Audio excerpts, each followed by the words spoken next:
In the name of Allah, the most gracious, the most merciful. Welcome. In this explainer, we're going to delve into the tafsir, or exegesis, of Surah Al-Baqarah, looking very closely at verses 8 through 10. Now, the interpretation we'll be exploring is from the respected Quranic exegete Sayyid Mahdi al-Husseini al-Shirazi. So as you might know, the opening verses of Surah Al-Baqarah famously categorize people into three distinct groups. We've already discussed the believers and the disbelievers. Now we've arrived at verse 8, which introduces that third and final group, a category that gets a lot of attention throughout the Quran. According to the Tafsir, these verses are describing the munafiqun, or as we know them, the hypocrites. Their declaration of faith is just a statement that doesn't go any deeper than their lips. It's a verbal claim, but it's completely missing that essential root of true belief in the heart. And this really crystallizes the central problem, doesn't it? On one hand, you have their outward claim, we believe. They present themselves as part of the community. But inwardly, the reality is just the complete opposite. It's this chasm, this huge gap between their words and their hearts that is the very definition of hypocrisy. So what does this internal state actually look like? Well, the exegesis outlines a few key traits. See, it's not that they're ignorant. A lot of the time, their hearts even recognize the truth. The issue is a spiritual one. They're just dominated by stubbornness and obstinacy. And because of that, their actions don't align with those of true believers, which leaves them in this perpetual state of confusion, just wavering between the two camps. And it's important to realize this isn't just some historical footnote. Sure, hypocrisy was present at the time of the Prophet, peace be upon him and his family, but it remains a spiritual condition that persists throughout time. It's described as a continuous phenomenon that we have to remain aware of. The Quran then builds on this idea. It shifts from defining who they are to exploring their intentions, and that brings us right to the theme of deception. Now here we have a really profound statement. They think they're deceiving Allah and the believers, but the verse immediately corrects this assumption. It says that, in reality, they only deceive themselves, and that last part is absolutely crucial, and they do not realize. This naturally brings up a question, one that the Tafsir addresses directly. I mean, how can anyone possibly deceive Allah, the all-knowing? What exactly does the Quran mean by this phrase? The key point here is that the phrase refers to their actions. They are behaving like deceivers. They're putting on an outward show of faith to try and mislead others, while deep down their hearts are concealing disbelief and hostility.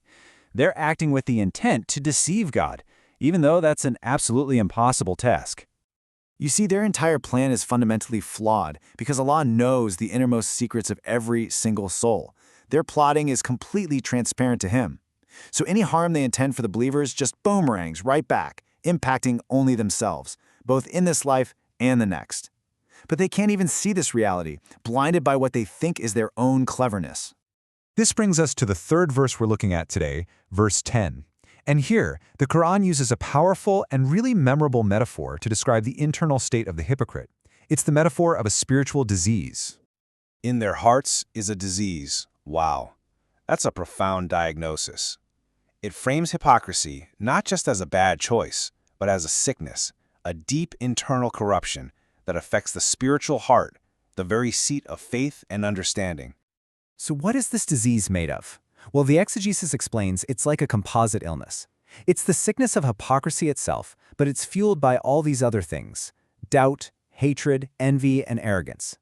The sources even note that their hearts would just boil with animosity towards the Prophet and his purified household. So the verse continues saying, and Allah has increased their disease.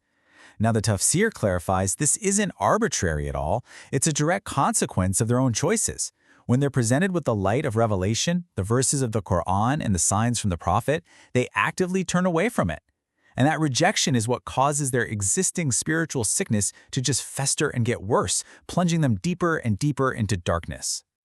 All right, now we come to the final part of the verse. This is where that internal state of disease is connected directly to its ultimate and just consequence.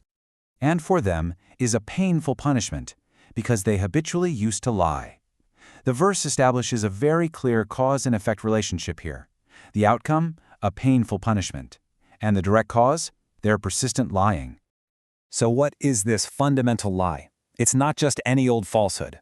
The exegesis is very specific that the most significant lie they commit is their very claim to faith.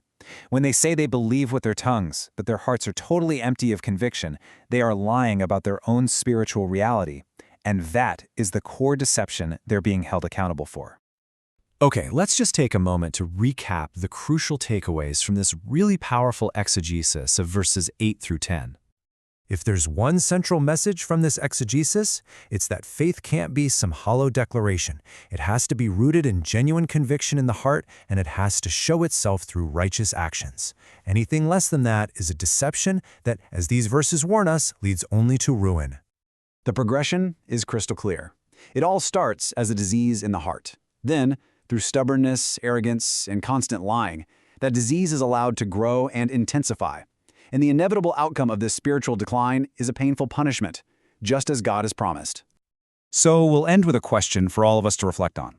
Having understood the nature and the consequences of this spiritual sickness, as explained by Sayyid Mahdi al-Husseini al-Shirazi, the most important question for any believer becomes a personal one. How do we protect our hearts from the disease of hypocrisy?